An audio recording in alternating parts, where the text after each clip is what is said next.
La 4G Baitelma vous présente Ni Vavao. Arabatra amin'ny saramanitra Aty amin'ny Batimax ny tena fety. Anary sy tsara lalàna. Mahazo Arahinao ny fampalalambavao miaraka amin'ny Batimax ny kalitao amin'ny vidiny mirary. ny fampalalambavao ho arahinao miaraka amin'ny La vache qui rit, ho finaritra ny tontolo andronao.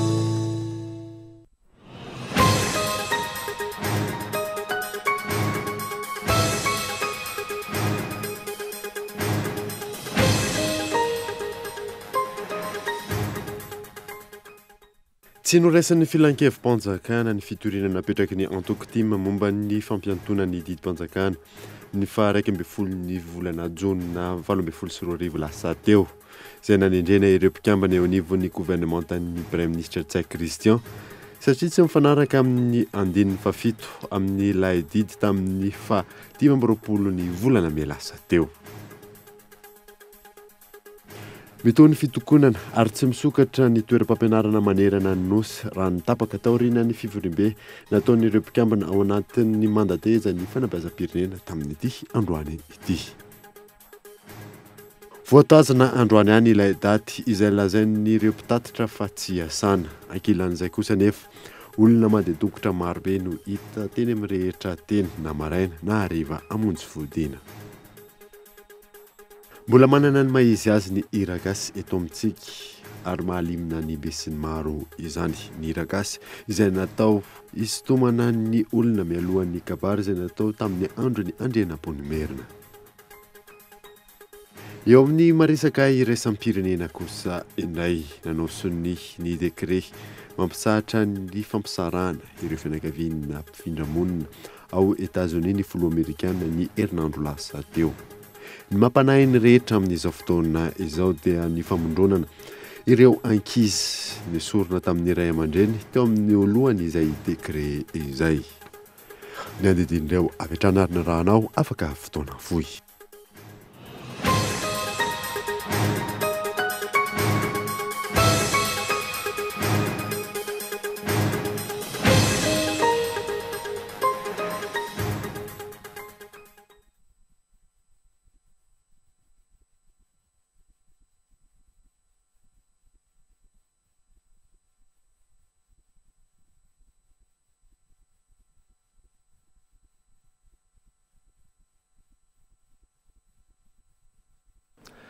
Ankafalira ndray tompoko lasy tompoko vavy ny tsidianay tokatraminao amin'ny ity alina ety manasanao ary anaraka ny vavao hatramin'ny farany.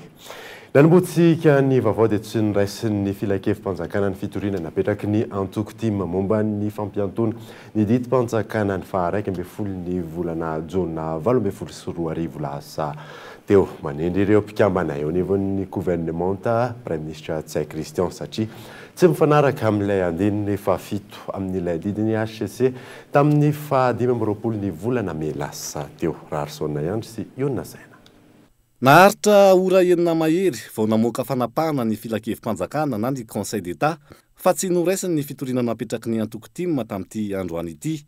Fitoriana izay mangataka ny ampiatona ny fampiarana ny didim-panjakana laharana faha 7 tsipika 700 tamin'ny faha 1 Jona 2024 lasa teo. Manendry ireo mpikambana eo anivon'ny gouvernementan'ny Premier Ministre Tsay Christian satria tsy mifanaraka amin'ny andian'ny fafito amin'ilay didy laharana faha 7 tsipika HCC/D3 tamin'ny faha 15 May lasa teo. Ny fanendrena ireo mpikambana izay mbola nahitana mpikambana avy ao amin'ny antoko HVM nilaza ny mbola mampiakatra ny raharaha ny mpisolo vavan'ny Antoko-Tima. Tsy hanao point de casse fa efa inerana eno iny didim-pitsarana dia Dia hoe ahoana fotsiny ahoana izany ireny lalana avy ihany le courant inany fa iny aloha zava-misy androany.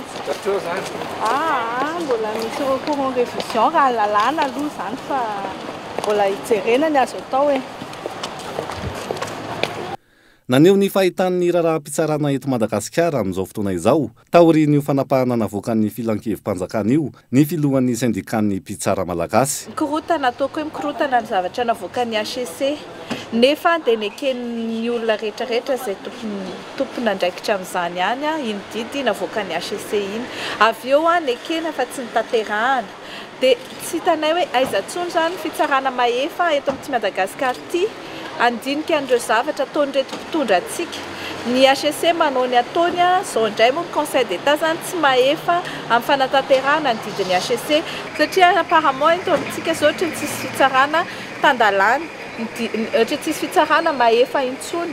Ny HCC manao ny ataony ny lalam-panorenana dikadikaina ny filohan'ny République mandika lalam-panorenana zao indray ny Conseil d'État moa zany tsy maefa itsara ny fandikana ny didy avoakan'ny HCC. Zany culte de l'impunité zany no mitranga eto Madagasikara ka mahatonga an'izao zavatra hitantsika izao tsy misy fitsarana maefa ninina intsony zany eto Madagasikara eto.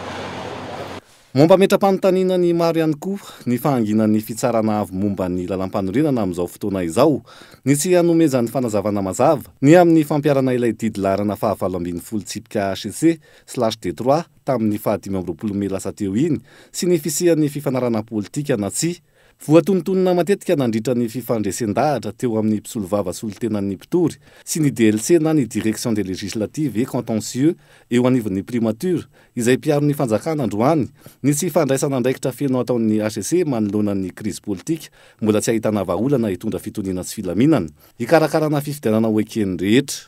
Nisongadina ihany koa nandritra ny fifandresen-dahatra androany fa miana ao anatin'ny tsy fanaran-dalàna ny firenena fa miafina fotsiny ao anatin'ilay hoe acte de gouvernement ny mpitondra. Mangina hatreto ireo androm-panjakana sy tompon'andraikitra tokony hamoaka ny marina mahakasika ny fisina fifanarahana politika na tsy sy ireo izay mety nanasony izany ny CFM izay nambarany filohan'ny antoko HVM fanampanao izany saingy tsy nazahoana fanazavana. Mangina tahaka izany ihany koa ny avy eo anivon'ny HCC Fezora Valy. Misy safotofoto hatreto ny resaka mikasika ny fisina fifanarahana politika teo amin'ireo antoko politika lehibe eto amin'ny firenena na tsy.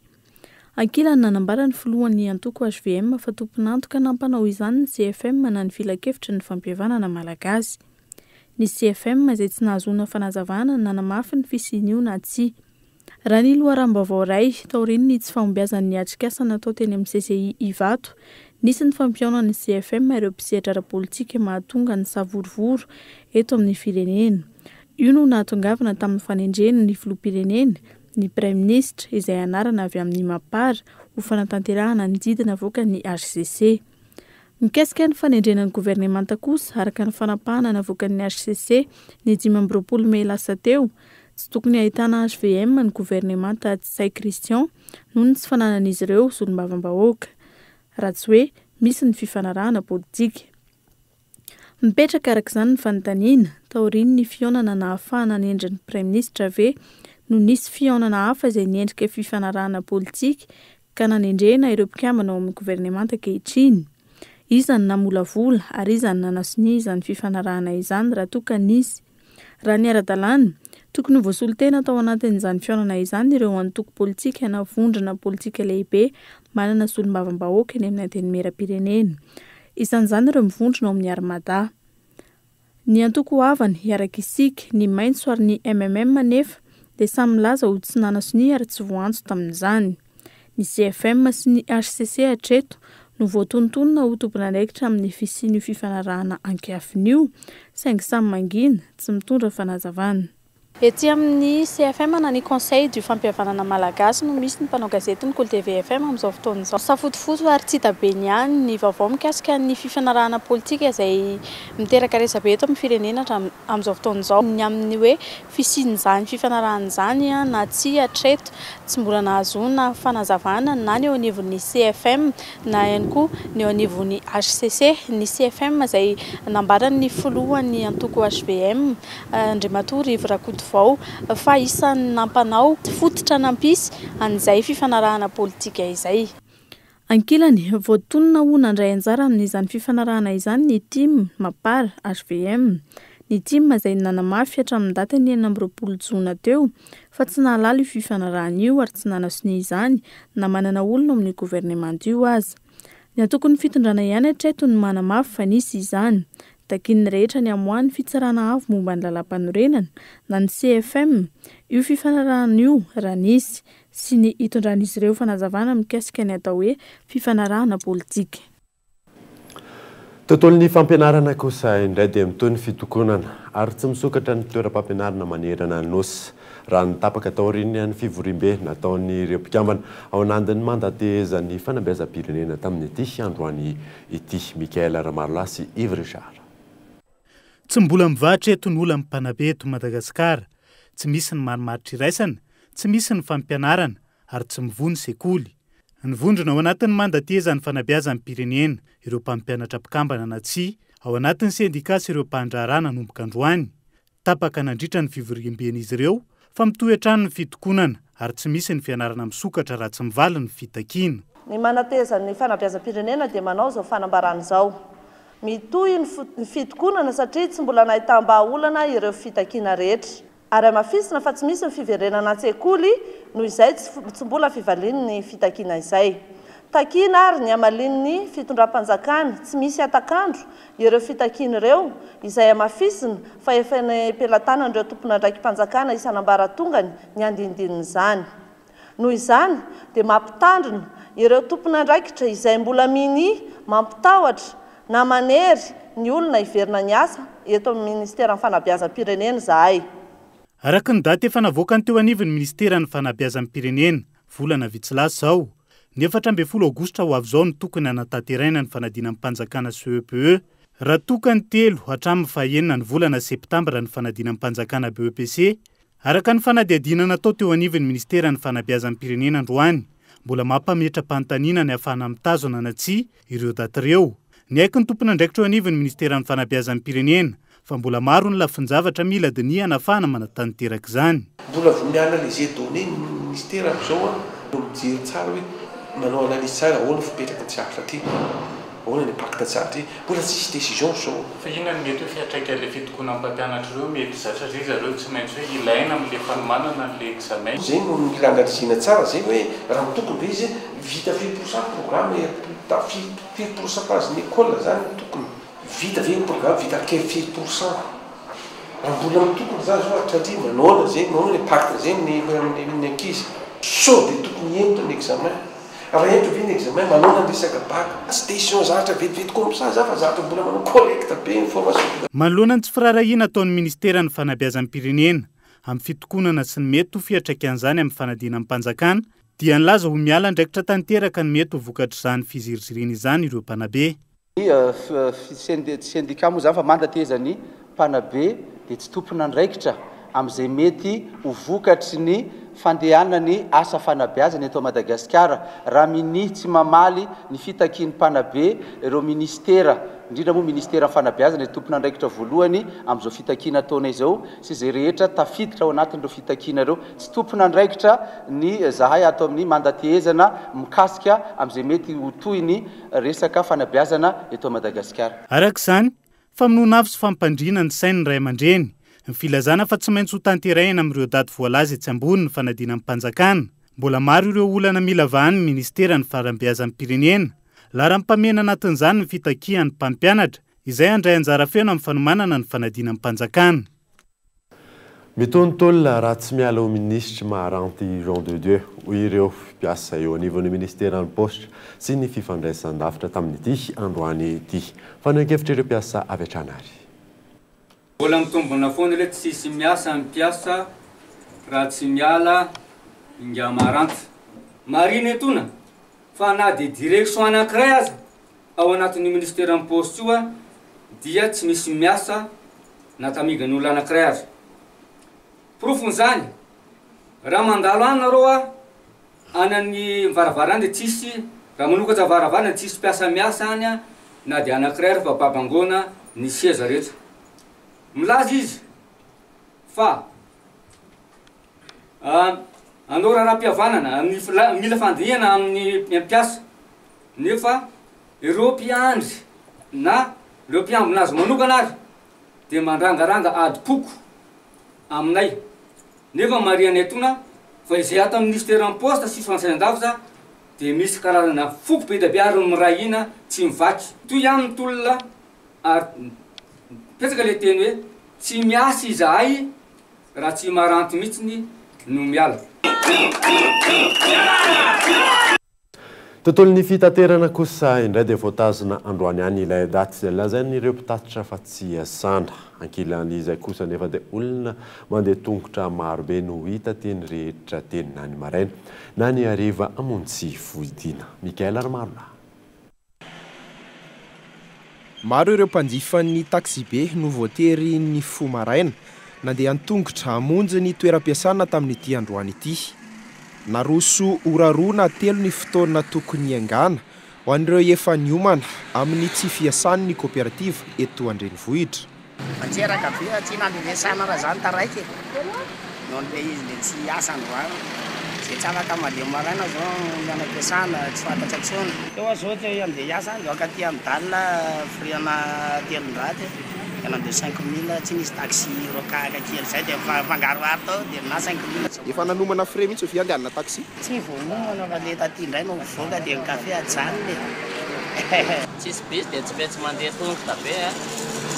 Ho anay aloha zany zao ale mivarotra dia tsy maintsy mifogo maraina be mihitsy ny tena ataoko hoe amin'ny efatra no koa dia mandeha tongotra satria be dia be le tsy mahafantatra le izy dia tsy maintsy tena ataoko hoe miaina an'ilay zava-misy any dia tsy maintsy mandeha tongotra na nisy ihany koa ireo tsy nahafantatra ka nanao tsy paipaika nandehanana taxi.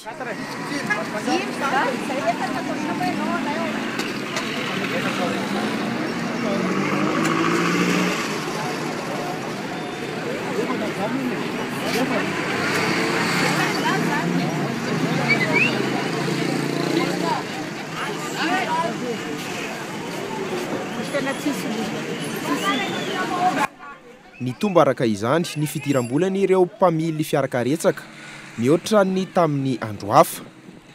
Ho an'ny tetỳ Atsimondrano manokana ny rahina ireo mpitatitra rehetra tamin'ity tsy fiasana ity.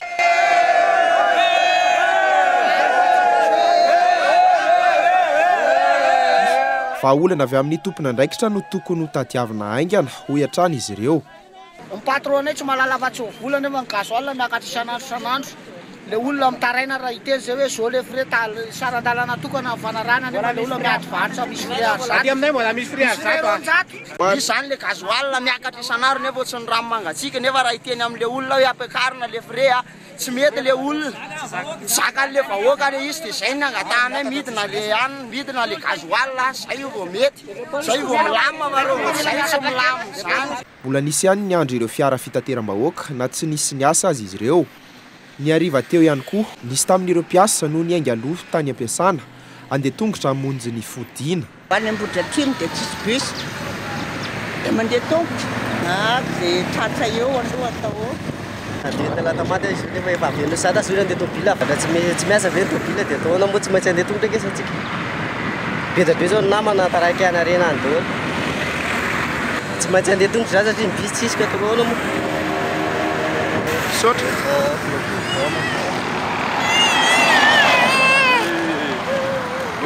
Raha tsy aivana ny fiakaran'ny viditsolika, ny fitohanan'ny fifamoivozana ka tsy mahafeno ny versement intsony, ny faratsy ny lalana, ny fakan'ny mpitandro filaminana vola, ny maro hafa no nahatonga ireo mpitatitra hitokona. Nilaza ihany koa ireo mpitatitra fa minimanao be marenina ny fanjakana manoloana ny olana menjady amin'izy ireo. Tsy ela fa raha-pitso andeha hiverina amin'ny laon'ny fiara fitateram-bahoaka eto Andrenivohitra sy ny manodidina raha nambaran'ny UCTU. Tsy mbola nivaly kosa nefa ny fitakian'izy ireo na efa nisy aza ny feonana tamin'ireo tompona andraikitra Michel Arnardo. Niatra ny antsofanerina nataon'ireo mpitatitra teto Andrenivohitra manoloana ny fiakaran'ny viditsolika sy ny tsy fandoavana ny fanjakana, ny fanorerina na ny compensation izy ireo. Tsy niasa ny akamaroan'ireo fiara fitateram-bahoaka androany, laza ny filohan'ny UCTU fa raha mipitso no hiverina amin'ny laoniny izany. Apetraka tsara aloha fa tsy fitokonana izay mandika azy fitokonana tsy fitokonana nataon'ny mpitatitra Antananarivo Renivohitra membre atao amin'ny UCTU fa kosa arrêt de travail. Le arrêt de travail zany dia miara-mahita isika rehetra fa ny membre atao amin'ny UCTU dia mirezoné à 100%. Noho ny antony inona? Noho ny antony efa nitenenina teto hoe marary le mpitatitra amin'ny vidin'ny solika midangana be. Traka tsara aloha le arrêt de travail dia mifarana androany tontolo ihany io.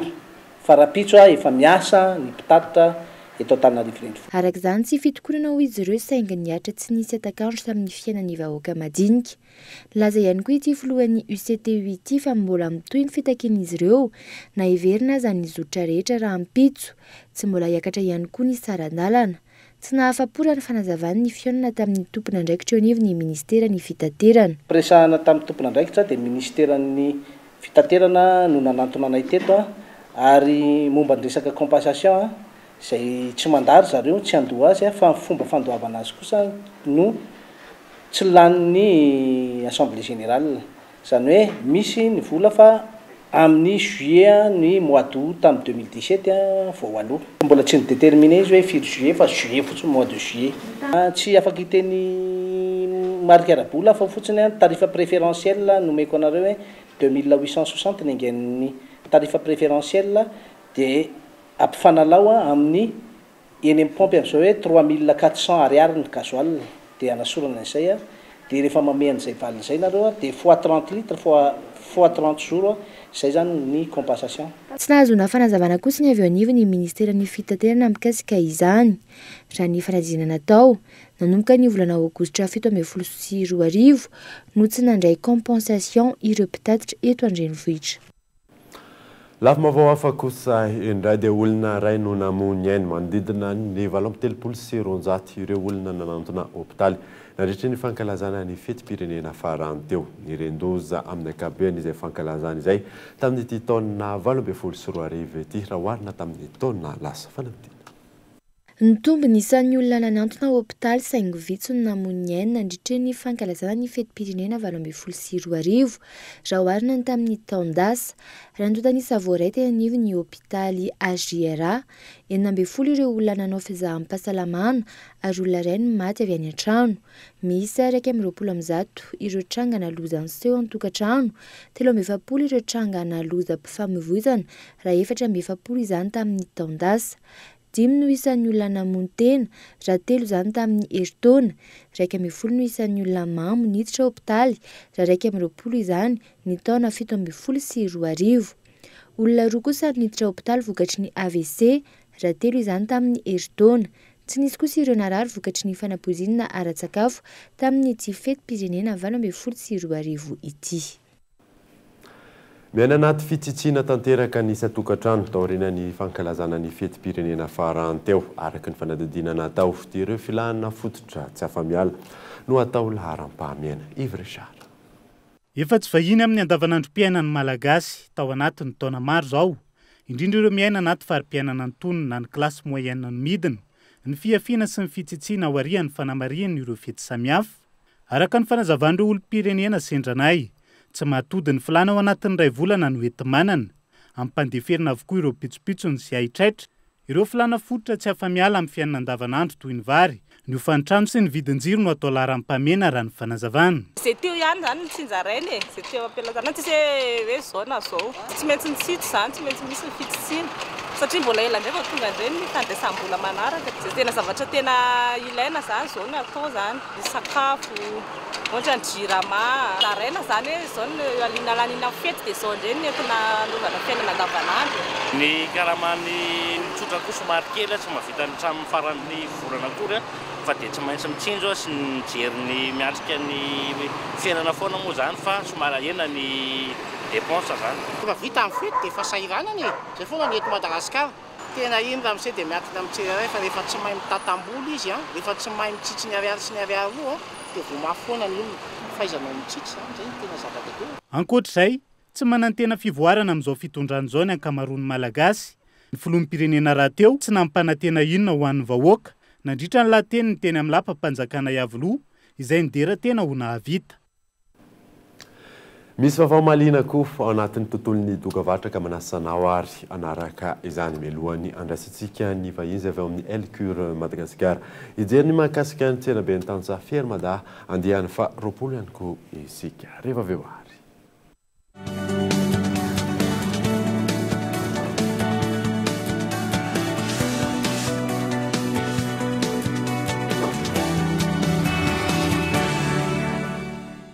Retrouvez les tendances déco du moment chez Géants Immeubles avec ses nouveaux salons design, classiques, modernes, avant-gardistes ou épurés.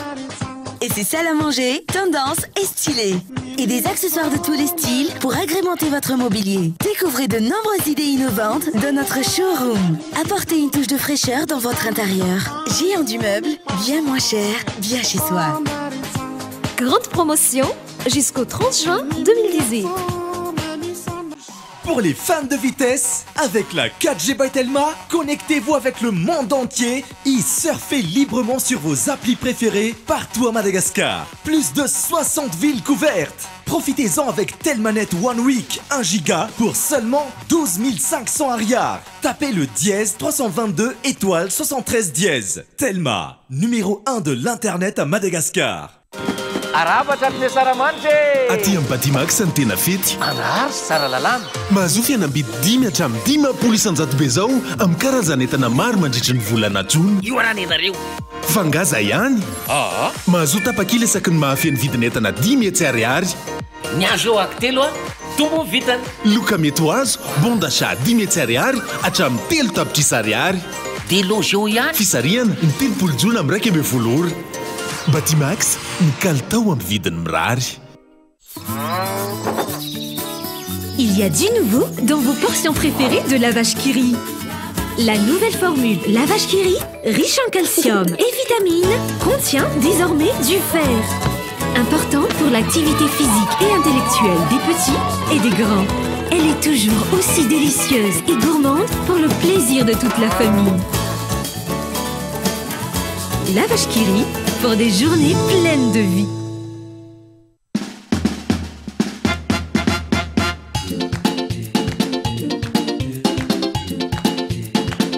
Mirary fety sambatra manandratra ny maha malagasy sy ny vita malagasy miaraka aminao ny Jumbo Scorsi Super Maki amin'izao saramandry izao ary hatramin'ny voalohan'ny volana jolay mandra isanjara amin'ny tombola izay azonao loka marobe malagasy ny antsika Jumbo je t'aime trop Super Maki en amour à la vie. La pureté de l'air, la fraîcheur de l'eau, la richesse de cette terre et l'amour du travail bien fait. Certifié en sécurité alimentaire, Socolait s'engage à vous offrir les meilleurs produits laitiers en goût et en qualité nutritive, conformément aux normes internationales. Socolait, le goût du vrai.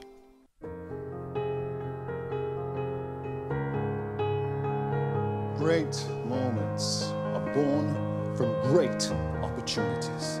Passion, love, heart. Nobody has that. They told us that soccer wasn't our thing. Are we gonna believe it? Niemand denkt an den letzten Champion. Also lasst uns verteidigen, was uns so viel gekostet hat.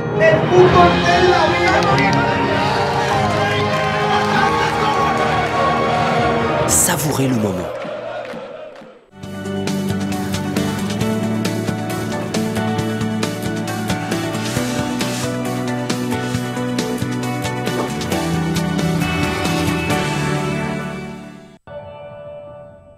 Le week-end dernier, votre camarade Marina Mills s'est suicidée. Il paraît qu'elle se serait filmée avec sa webcam. Ne regardez pas cette vidéo. Voyez le bon côté. Avec l'enterrement, ils vont devoir annuler les cours. Comment tu veux qu'il y ait un enterrement s'il n'y a pas de corps?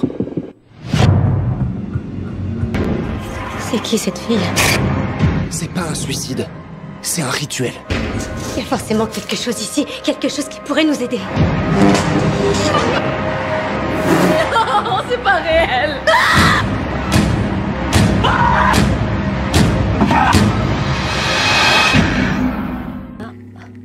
C'est qui? Une fille de ma classe.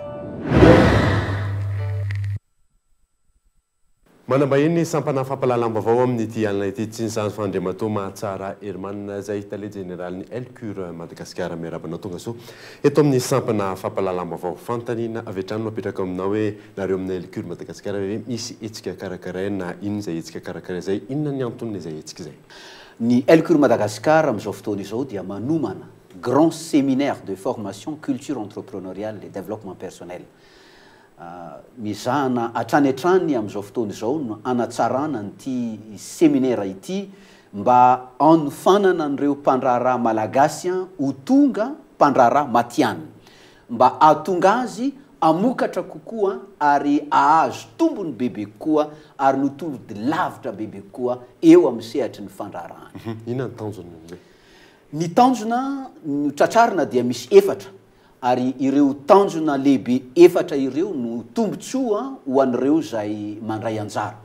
Ny voalohany amin'izany dia ny ahatonga ny mpandray anjara rehetra ahafe sy ahalala amin'ny tsipiriany ny fepetra takiny ny fampivoarana ny tena manokana. Ny faharoa tombotsoa anareo zay mandray anjara dia ahatonga anareo ahita ny fomba tsara indrindra ny drafitra mety indrindra azahoanareo mitantana tsara ny orinasa zay natsanganareo na ny orinasa zay napetraka ho tantaninareo.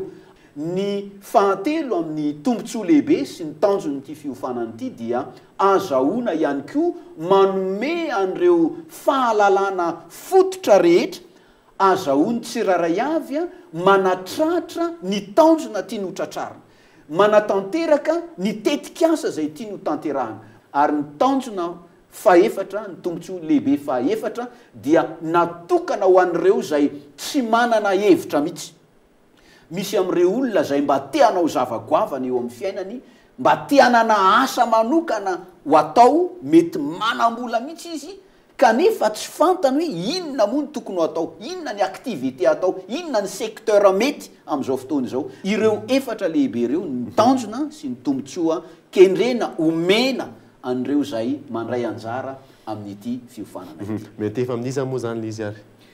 Ny ity grand séminaire de formation culture entrepreneuriale et développement personnel ity dia miantefa voalohany indrindra amin'ireo zay mpanangana orinasa, ho anareo zay mpanorona orinasa, ho anao zay leader d'entreprise zany, ho anao manokana zany nanangana ny orinasanao ianao dia tianao ny ampandroso azy dia ianao zany no iantefany voalohany. Na koa any olona zay maniry ho tonga mpandraharaha matianina dia natao anao izao grand séminaire de formation culture entrepreneuriale et développement personnel izao. Ity séminaire lehibe ity dia hatao tsy ho ela amin'ny alakamisy fahadimy sy ny zoma fahaenina ny volana jolay ho avy izao no anaovana an'ilay fiofanana. Ny atao zany dia miantso ny laharana an-tarobia ny Elcure Madagascar dia ny raisoatsoratra 034 20 208 12 034 20 208 12 na ny 033 01 208 12 033 01 208 12. Antsoa io mba azahoanao mandray fanazavana fanampiny amin'ny antsipiriany mihitsy mahakasika an'ilay fiofanana ary manasanao aorian'izay ho tonga eny amin'ny birao fohibe ny Elcure Madagascar izay amin'izao fotoana izao eny Ambatomainty, efa tsy eny Antsakaviro intsony ny bureau siège ny Elcure Madagascar. Azonareo atao ihany koa ny manao inscription en ligne satria ity fiofanana ity dia andoavam-boly mazava ho azy. 2 jours de formation no atao fa misy 6 mois de suivi, misy suivi, accompagnement, encadrement mandritra ny enim-bolana aoriana n'ilay fiofanana. Amin'ny fahatelo ny volana jolay zany no fara fisoratana anarana. Ny toerana zay anaovana ny fiofanana dia ao amin'ny hôtel Le Grand Mélis, anasana n'ireo rehetra izay manam-paniriana sy mangetaeta teo matianina eo amin'ny sehatra fandrarahana. Ankasitrahany ianao vahiny teto amin'ny sampanampafanaovana avao ato amin'ny ity ariva ity. Makasitraka tompoko, makasitraka ihany koa ny mpanaraka ny vaovao. Fa ny an'izantsika ny vaovao kosa indray dototsaina etsy amin'ny kianjan'ny maki amin'ny fiandohan'ny volana aogositra ho avy izao ny tsena be ny tantsaha Fier Malia andehan'ny efa roapolo fanadiny rakoto aroera santatra. Ny fampivoarana ifotony ny traikefa ara-baritranana an'ireo tantsaha no tanjony ity andian'ny faharoapolo amin'ny tsenabe ny tantsaha ity. Trano efa misa efajato no anehoan'ireo tantsaha mpamokatra ny vokatra avy any amin'ny faritra misy azy ireo avy. Mpitsidika mahery ny eninalina kosa no andrasana. ankoatra ireo vokatra avy any amin'ny faritra 2 eto Madagasikara, isy ihany koa ny fitaovam-pamokarana moderna avy eto an-toerana sy avy any ivelany mandritra ity andiany faha 20 ity. Ny tantsaha moa zany dia ampiseho eo fa rehefa misy tombontsoa andrandraina dia miova ny toe-tsaina, lasa mpandraharaha moderna kokoa zany ny tantsaha amin'izao fotoana izao izay mandray anjara amin'ny fermada zany dia hitanao mihitsy ny fivoarany ary tamana mihitsy izy ary manaparitaka an'ilay tombontsoa azo ato amin'ny fermada dia mitombo ny isan'ny tantsaha mandray anjara. Taratry ny fampandrosoana ny fahitana tanàna madio amin'ny toerana be mpitsidika tao Mahajanga tao ezaka maro no ilaina ahafahana mitazona ny fahadiovana ary mitaky finiavana sy drafitra matipaika izany tany toerana. Henri Florian mizaka mampanjaka ny fahadiovana ny tanàna ny Mahajanga ireo mpitondra sy ny vahoaka, ahitana taratry ny fampandrosoana ny fahitana ny tanàna madio sy milamina. Ilana ezaka avy amin'ny tsirairay nefa izany indrindra fa ny mpitondra. Tombony lehibe no azo amin'ny fahadiovan'ny tanàna indrindra fa ny sehatry ny fahasalamana. Anisan'ireo tanàn-dehibe mampanjaka ny fahadiovana i Mahajanga ary tsara raha alain-tahaka. Dingana maromaro no entina manadio ny tanàna raha ho an'ny Mahajanga manokana. Zany hoe ny fako zany anay manomboka le organisation zany dia misy ny atao hoe pré-collecte na mifangalana ny fako avy any amin'ny tokantrano voaka mandeha teny anatin'ny bac à ordure. Ny any anatin'ny bac à ordure indray dia misy indray miandraikitra indray maka an'io avy eo zany mandeha any amin'ny dépôt na any amin'ny centre de traitement zany eny mangatokana. Ny mikasika amin'ny pré-collecte manokana zany dia fiaraha-miasa misy partenariat zay amin'io miaraka amin'ny resaka Madacompost zay fantatsika raha Madagasikara izy rery ihany mbola any seul zany manao an'izay transformation na fako ho lasa zezika, pavé sy ny maro isan-karazany. Dia ho anay zany miala avy any izy io le pré-collecte isaka ny quartier ho rakofana zay pré-collecte zay zany mivilany 26 volotany. Dia misy bac générana tamin'ireo projet reto hitantsika eto reto zany hoe au rayon de 500 mètres zany ny bac ray eran'ny tanàna dia misy bac à ordure ohatran'izao daholo zany hitantsika eto an-tamin'ny tanàna. Ankoatr'izay miteraka fampidiram-bola ho an'ny tanàna ihany koa ny fakana ny fako avy any amin'ny tokantrano ny tsirairay. Ny mikasika amin'ny pré-collecte dia hitantsika hoe isaka tokantrano dia misy ny code barre, misy affiché dia afantarina hoe ato misy client zany ato satria misy participation moa ataon'le olona zany amin'le fanaovana le fako. Dia manapaka ticket le olona rehefa fokotany videny le olona mividyn'le ticket izy dia tongany zany le pakan'le fako le manao pré-collecte dia manapaka ticket fotsiny olona dia mamoaka fako izy dia tout de suite alain'le paka fako tireny zany scaneny le code barre eo amin'le trano dia fa hita aty amin'ny bro zany iny hoe ireto aby ny tokantrano nandalovany ny pré-collecte androany ka tsisy mihitsy zany hiteny hoe tsy nandalo taty ny pré-collecte. Manana andraikitra lehibe amin'ny fampandrosoana ny tsirairay indrindra ny fikajiana ny fahadiovan'ny tanàna. Na izany aza tokony hametraka politika matipaika sy hanao vaindondra raha amin'ny tontolon'ny fahadiovana ny mpitondra tsirairay. Tanjona hatrany ny ahitana ny Mahajanga madio fitaratra ho an'ny tanan-dehibe hafa eto Madagasikara. Tontolon'ny kolontsaina kosa indray dia mbola manana ny maha-izy azy ny hira gasy eto amintsika ary mbola mahaliana olona maro be. Ny hira gasy izay natao isitomana ny olona mialohan'ny kabary tamin'ny andron'ny andrianam-pony merina. Fanadinga eto Andriatsilavo. Mozika nentin-drazana mampiavaka ny Madagasikara ny hira gasy. Manana ny lazany eo amin'ny fikarohana ny zava-misy iainan'ny fiarahamonina ka avadika ho kanto hoentina mampita hafatra amin'ireo mpijery sy mpiaino.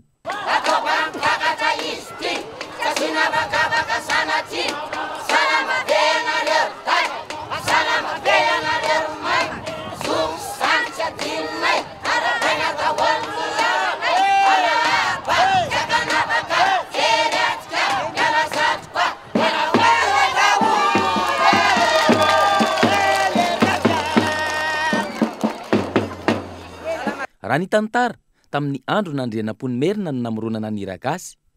Tafiditra tao anatin'ny politika nampiasainy antonana ny olona maro mialohan'ny kabary izay ataony. Efa maro ireo mpanakanto izay nanana ny lazany teto amintsika raha ny hira gasy no resahana. Tsy afa-misaraka amin'izany ny loko midorehitra sy ny lamba, ny sodina sy ny aponga ary ny lokanga. Mifono hafatra ary feno ohabolana sy fomba fiteny ny hira gasy, fa indrindra ihany koa miresaka zava-misy iainan'ny mponina andavanandro. Amin'izao fotoana ohatra, efa maro ny raha miresaka ny tsy fandriam-pahalemana izay mia mahazo laka eto amintsika. Misy olona voafinonasy sakandala nety sy aroa vakany tsy misy lafo tsy fidy tokony olon-dasy angalany atrany bolapaty tsy mahasaty valena sendrany any taolo anandeo voatra navavolo tsy mahasaty matsiny olon-dasy maniza maherina iza ho maty voatakombara varana maty kanirefidefitra ny bobasy atody ve iady amambaty ka mitalao aminao zertombo tombo sanareo bezay menadeo edaroma verinay nalatsawa varanaina. Misy dingana maro ny fampisehoana hira gasy, ohatra amin'izany ny sasitehaka, ny kabary, ny renihira, ny dia ary ny zanakira. Ny sasitehaka ahitanareo mpihira miditra eo afovoan'ny fokon'olona miaraka amin'ny feokira sy dia izay mazana ireo tsara tarena ny zandrany indrindra amin'ny tarika no manatanteraka azy. Ny kabary izay manambara ny loha hevitra horesahana, ny renihira izay maharitra ora maromaro, manaraka azy ao ny dia izay aloava ny kabarin-dia, ary ny zanakira izay mazana ifanandrena ny mpihira roa tonta. Fotoana famaranana ny fampisehoana ihany koa.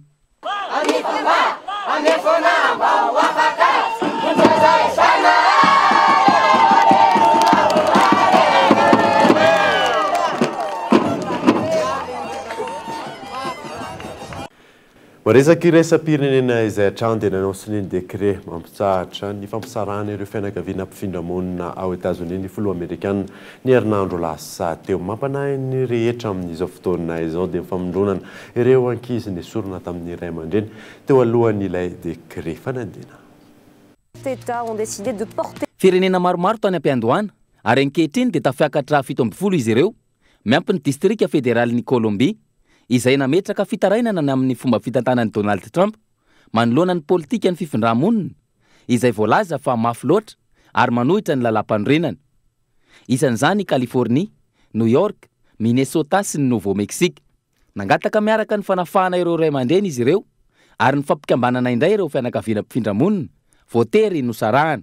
Meloina izy ireo ihany koa ny fandraisana mifanohitra amin'ny mahaolona ao amin'ny ivitoerana fandraisana ireo mpifindra-monina sy ny tsify sy ny fifandraisana hatrany amin'ny herinandro eo amin'ireo ray aman-dreny sy ny zanaka. Hatramin'ny fiandohan'ny volana Mey, mihoatra ny 340 ireo ankizy sy tanora nosarahana tamin'ny ray aman-dreniny raha vao tonga tao amin'ny sisin-tanin'ny États-Unis. Ireo ankizy izay nomena toerana manokana hatrany amin'ny 100 kilometatra miala ny toerana misy ireo ray aman-dreniny. Manoloana ny tsy fankatoavan'ny be sy ny maro sy ireo mpiara-miasa akaiky aminy, nanao soni ny décret mampitsahatra ny fampisarahana ireo fianakaviany Donald Trump ny herinandro lasa teo. Fa ny mampanahy amin'izao fotoana dia ny famondronana indray ireo ankizy nisorina tamin'ny ray aman-dreniny ny aloha ilay décret. Dia ny maresaka iraisam-pirenena iny manakatona ny vaovao tamin'ity alina ity. Ankasiany ianao nanaraka izany soava tsara daholo tompoko.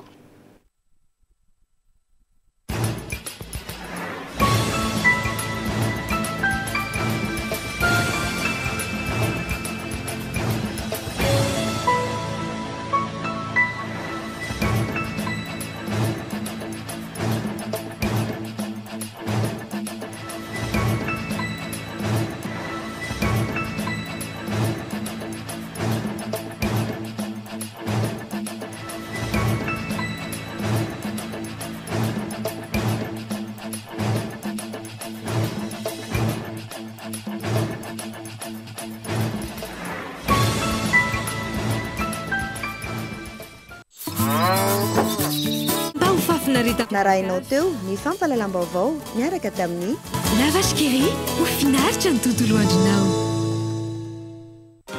Arabatra amin'ny saramanitra aty amin'ny Batimax ny tena fety anahary sy tsara lalàna. Narainao teo ny fampalalam-baovao miaraka tamin'ny Batimax ny kalitao amin'ny vidiny mirary. La 4G by Telma vous a présenté Ni Vavao.